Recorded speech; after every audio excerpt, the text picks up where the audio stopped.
Welcome, everyone, to the Thursday edition of Fair Territory. I'm Ken Rosenthal here with Alanna Rizzo. Alanna, we've got games to talk about, but we also have extensions to talk about. Yes, it seems like a lot of contract extensions. I mean, it's the thing to do this week, apparently, in the first week of the season. But Ken, not all extensions are created equal. What more can you tell us? Alanna, you're absolutely right. And when you judge these things, or when you look at them, let's not judge just yet, because there are two sides to every story, as we will see with extensions. But when you evaluate an extension, you have to understand first where the player is in his career. Jackson Merrill, only 1 year of service. He had 5 years before free agency. Garrett Crochet had only 1 year after this before he would become a free agent. Ketel Marte, he was a guy who was already under contract. And then Christian Campbell, well, he's 5 days into his career when he starts and signs his extension. So all different aspects or all different stages of these players' careers, and that affects, of course, the money that they get. The other thing that I want to stress here is, and as I said earlier, there are two sides to every story. And people will look at some extensions and say, not enough money. People will look at others and say, that's better. But what we don't know often are the financial circumstances of the player, the family pressure he might be experiencing, and just his overall viewpoint. Now, Merrill is the one I want to talk about first because it's the most interesting to me. 9 years, $135 million with plate appearances incentives that can grow to $165 million over 9 years. There is no question this is a team-friendly deal. Jackson Merrill would not deny this is a team-friendly deal. And when you look at it compared to Julio Rodriguez's deal, which he signed a few years back at a similar stage, actually he was in his first year, that was 12 years, $209 million, and a deal that will probably grow to 15 years and at least $320. That's where the baseline probably is because the Mariners have an 8-year club option they have to pick up after 2028. So compared to Julio's deal, certainly this deal is undervalued. But what did Jackson Merrill say yesterday at his news conference? He said, I want my team to be able to build around me. I want to leave them enough payroll flexibility so they can do that. Now, that's a very noble sentiment. And actually, a lot of fans responded quite positively, as you would expect, to a player saying, I'm leaving money on the table so my team can do other things. The other side of that, which would come from other agents and the union and players themselves, would be, hey, you're hurting the market for other players. Now, I don't know that that's necessarily true. Kyle Tucker's going to be okay when he becomes a free agent. Vladimir Guerrero Jr. will become a free agent. If he does, he'll be okay too. But those are the two sides that you look at with that particular deal, and that's just one of several that were signed this week. Ken, what do you think was the amount of money left on the table if, in fact, to your point, Jackson Merrill did leave money on the table for whatever reason he decided he wanted to sign this deal? What do you think he could have gotten? I had someone tell me yesterday that because he would have been a free agent at 26, as opposed to what he will be now at 32, he left perhaps 150 to 200 million on the table. Now, you don't know that, and you don't know where his career is going. The one thing also I should mention, and this maybe applies more to Christian Campbell than any of these other players. Christian Campbell was not a top prospect. 4th round pick out of Georgia Tech, I believe. He just came on in the last year or so to be what he is now, obviously the starting second baseman for the Red Sox and a young player that really burst into everyone's consciousness. The Red Sox put $60 million in front of him.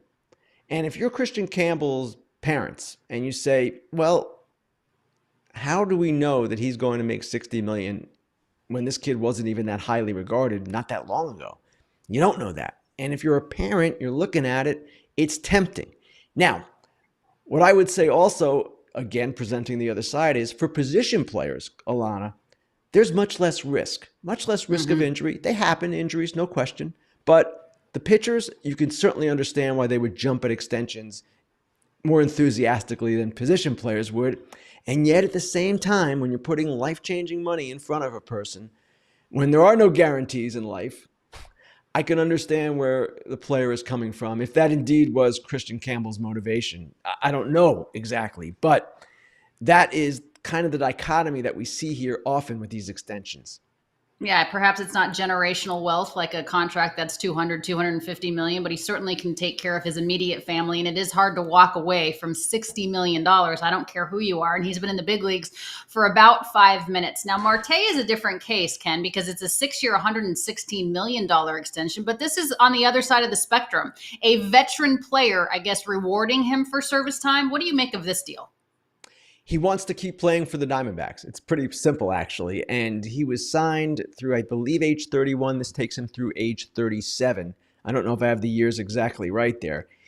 This deal includes $64 million in new money. And the Diamondbacks were willing to do it, extend him into his mid-30s, even upper 30s, because Marte gave something back too. He deferred a lot of money. He took less money this year, lowered his salary for this year because he was already under contract, which could, again, enable them to do some other things. So this is a deal that really, unlike the others, was kind of just a veteran player saying, I want to be where I am. I'm comfortable and let's go. And it seems that in this particular case, you can certainly see both sides' perspective.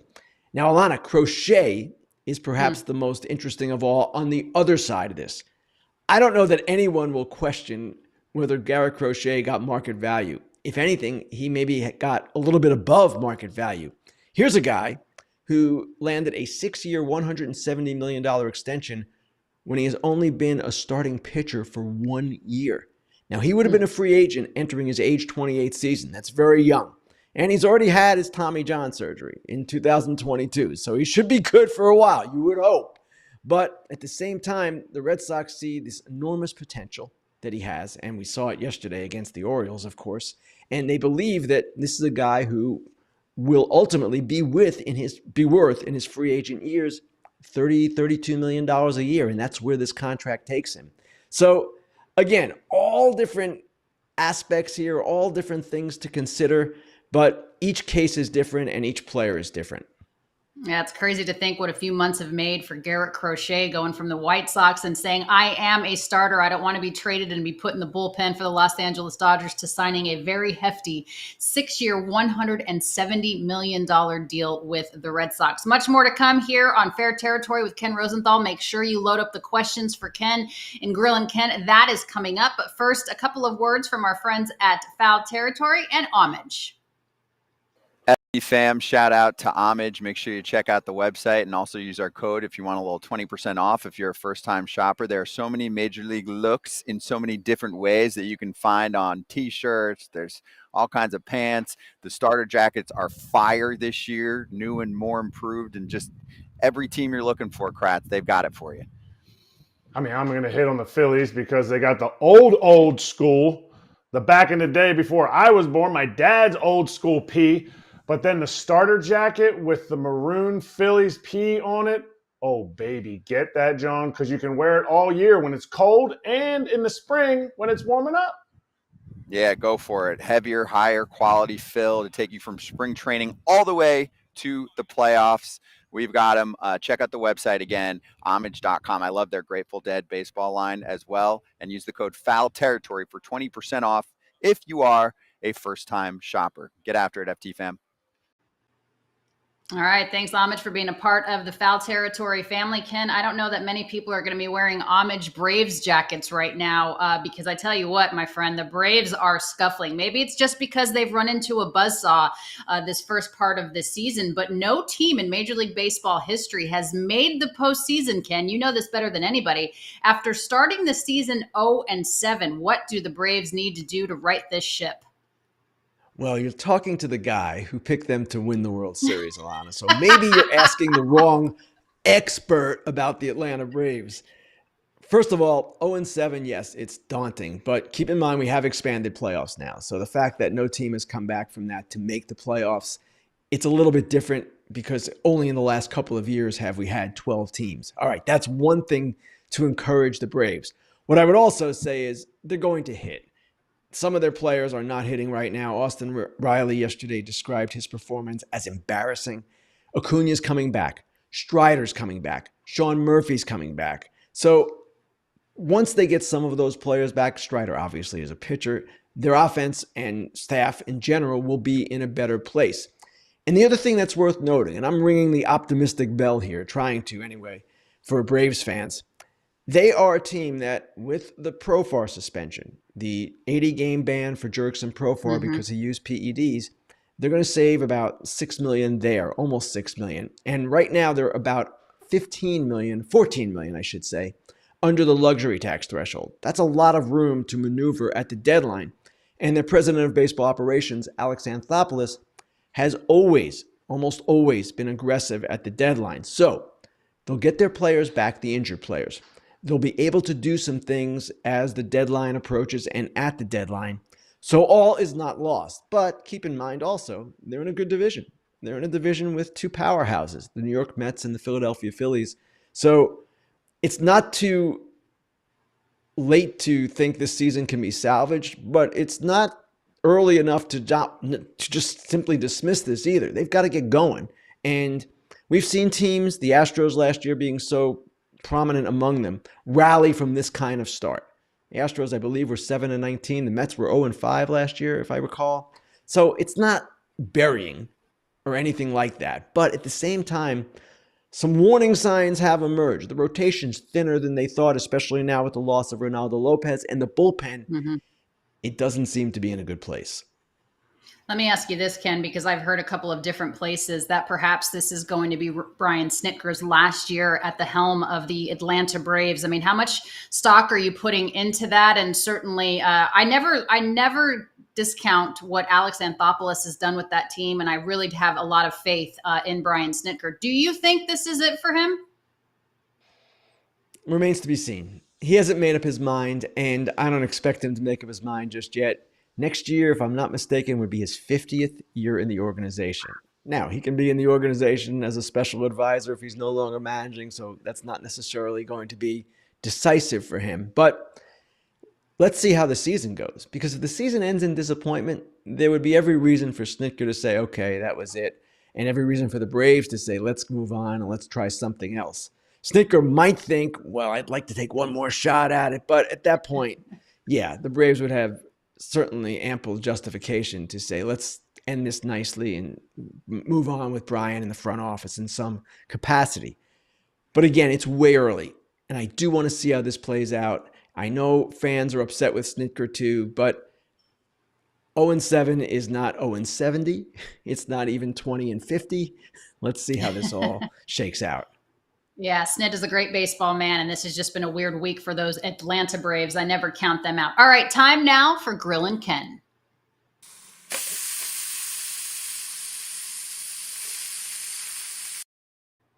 All right, Ken, we get some questions in here from our listeners and our viewers. We always appreciate you guys being a part of the show. The first question comes from Greasy. How are San Diego and LA still undefeated? That NL West looking tough. They're good. And that's the easy and obvious answer. But with LA, we knew that was the case. With San Diego, I don't know that we were as certain, even though they had a great run last year, especially at the end of the season. But they lost Yu Darvish, and I know they were concerned about the state of the rotation going into the season, maybe their bullpen too. And right now, they might be playing even better than the Dodgers, honestly. The Dodgers had a sloppy game last night. They haven't been perfect, even though they're 8-0. But the Padres are doing things in a way that maybe they haven't even done before. And I'm talking about their situational hitting. I'm talking about their aggressive base running. They just seem to be clicking on all cylinders, playing beautiful team baseball. So they're a little bit of a surprise to me. Obviously, they're not going to go undefeated. We all know that. They know that there will be ups and downs. But if they get Darvish back, and we know A.J. Preller will make whatever moves are necessary at the deadline, they're going to be in good shape. And a hat tip to A.J. Preller here, because there was talk all offseason, that he might trade one of his potential free agents or multiple potential free agents. Dylan Cease, Michael King, Luis Arraez. Yeah. He fought to keep all those guys. He resisted all the offers. And look, he's got another nice team. Yeah, and they just locked up Jackson Merrill, as we said at the top of the show, for quite some time. Ella Sheva Jones, our girl, wants to know, how are the Marlins so high in their division, albeit early? But if you're going to crack on the Atlanta Braves, let's give the Marlins a little bit of a credit too. Ella Sheva, I don't expect this to continue, but they have played very competitive baseball through their first 6 or 7 games. And it has been impressive. Their pitching in particular looks probably stronger than we thought. And it's not just Alcantara, it's kind of the whole group, including the bullpen, which has been used quite heavily. Do I believe they're going to be a competitive team? No. And one thing about this time of year that baseball people like to say, the bad teams don't know they're bad yet. That will come. And I don't expect the Marlins to be competing at a high level. But if they compete at a better level with all their young kids, that would be at least somewhat promising. And it would be nice if they could get some wins with a little bit less of a heart attack for their management, because I mean, through 3 walk-off wins in the first 4 games of the season, that's enough to make you crazy. All right, Daniel Rothenberg, thanks for being here. Thanks for being part of the super chat. $2 from him. What is Clutch's legacy, and will it end in Cooperstown? Obviously, talking about Andrew McCutchen of the Pittsburgh Pirates. Daniel, I haven't given much thought to McCutchen as a Hall of Fame candidate. My initial top of the head reaction is he's not going to get there. But when you talk about his legacy, he will go down certainly as one of the great Pirates, a guy who helped transform that franchise for a time, right? When they were rolling in the mid 2010s, he was at the heart of it. He also, beyond that, has been just an outstanding citizen and person in the game. And too often we overlook this. We talk about guys who may not be great characters, and this guy has been an upstanding individual wherever he has gone. And if he does not make the Hall of Fame, he does not make the Hall of Fame, but he's had a great, great career. And I know in Pittsburgh in particular, he's beloved, and he should be. Absolutely. Kutch is such a good human being. You never heard a single negative thing about him. And when I think of the Pittsburgh Pirates, I certainly, of course, think of Clemente and, Willie Stargell and all of those guys. But Andrew McCutchen is a huge part of the Pirate fabric. Okay, Richard Proctor wants to know, Ken, which Major League Baseball city is your personal favorite to celebrate opening day?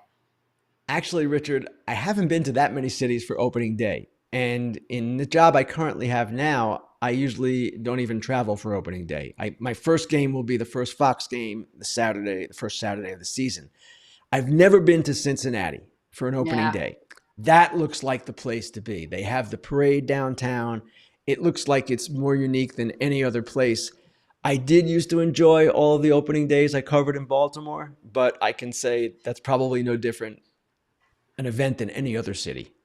You know what I find so interesting, Ken, is going into the season this year, the highest single game ticket for opening day was the Cincinnati Reds, because it is such a spectacle there. I mean, it truly is a national holiday in Cincinnati. But then after opening day, you can't give away seats at Great American Ballpark. It's really unbelievable how everybody sells out. And then for the remainder of the season, they just don't seem to have that same type of fanfare. All right. So my opening day city, any opening day, I think it's just incredible, just because opening day is such a rite of passage into summer. And it just means that, baseball is back, and that is very important. All right, let's talk about this with cosmic things. With the torpedo bats and the ABS system, automated balls and strikes, and big bases, it seems to be trending to pro hitters opposed to pitchers with the pitch clock. Could we see any new rules to combat this to help the pitchers? Cosmic Things was probably a pitcher coming up, is my guess. He's not happy with all these pro position player rules.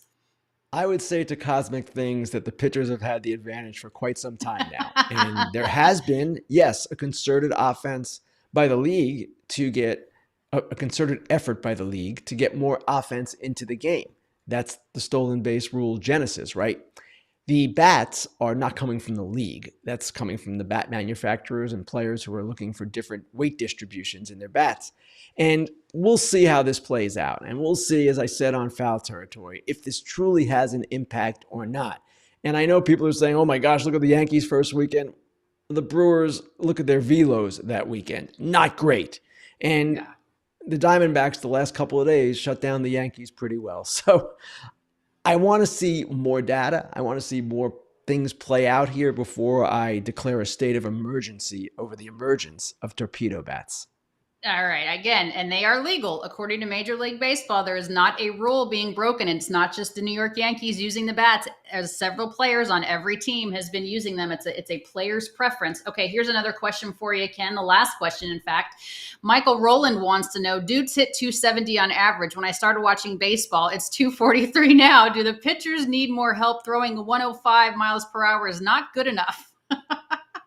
I'm not sure I understand the question, Michael, because you're saying the batting average is down, and yet you're asking if the pitchers need more help. The statistics you just pointed to show that pitching is more dominant than it's ever been. So I don't know that anyone needs more help in the game. I don't know that it's totally out of whack. It's pretty much in a good place in so many ways right now. Now, you can always wonder about maybe going to 12 pitchers on a staff and reducing it, and that would perhaps affect velocity, using more pitchers, pitching more often. They could not throw as hard, and that would balance some things out and maybe protect pitchers from getting hurt more. But I don't see the game as being out of whack one way or the other. If anything, it has leaned and skewed toward the pitchers in recent years, but I'm not displeased with the way the game is on the field, especially with the clock coming in and picking the pace up. Yeah, I think Michael Rowland was just kind of responding to Cosmic Things questions about let's help the pitchers out. I don't know. I think the pitchers. Oh, maybe I missed fine. a joke. Okay. No, that's okay. That's okay. So did I. That's all right. We've got it clarified here. All right. Time now from Grillin Ken to Dude of the Week. Dude.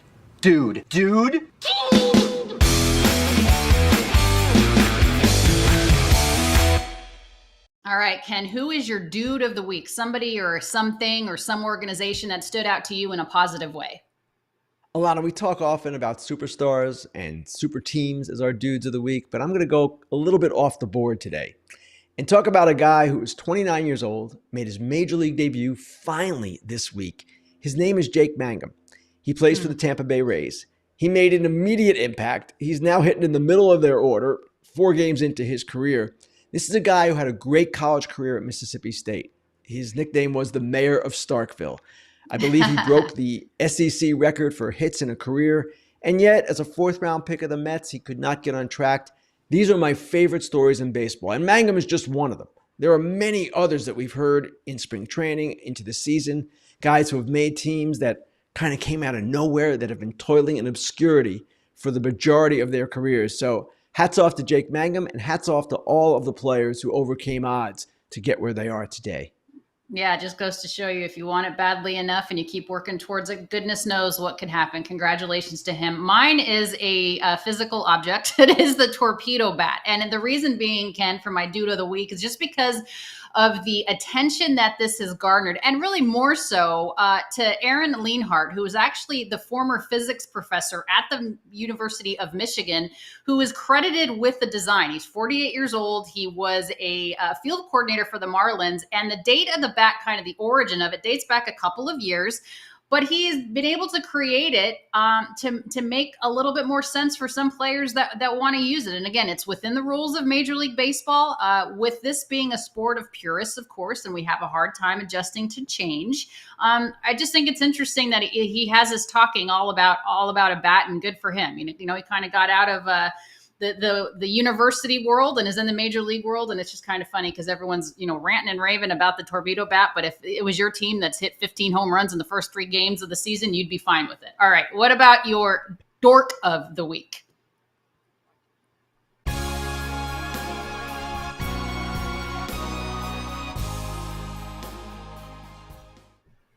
Now, all right, Kenny, who had you scratching your head this week?